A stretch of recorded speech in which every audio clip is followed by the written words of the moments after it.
Этого момента следователи ждали 2,5 года. Они уверены, именно Эдгар Алехандро Валера в июле 2018 года похитил в Казани бриллианты стоимостью около 160 миллионов рублей. В это время как раз завершилась ювелирная выставка. Ее участники разбирали экспозиции и увозили вещи и драгоценности. В это время сотрудникам охранного предприятия вызвались помочь несколько мужчин. Вместе они сложили вещи и чемоданы с бриллиантами в автомобиль. И впоследствии представители якутской ювелирной компании не досчитались одного кейса с драгоценными камнями. Стоимость пропавшего они оценили в 160 миллионов рублей. Действия иностранцев, это, как предполагают следователи, граждане Колумбии и Гватемалы, запечатлели камеры видеонаблюдения. В сентябре 2018-го его объявили в розыск, а спустя еще год задержали на территории Аргентины.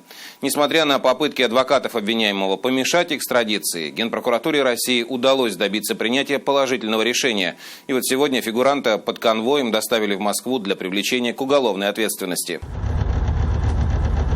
В отношении мужчины было возбуждено уголовное дело по статье «Кража группы лиц по предварительному сговору в особо крупном размере». О судьбе кейса с дорогостоящими украшениями пока данных нет. Известно, что там находилось около 1800 ювелирных изделий. Это колье, серьги и кольца. В настоящее время правоохранительными органами принимаются все необходимые меры к розыску похищенного.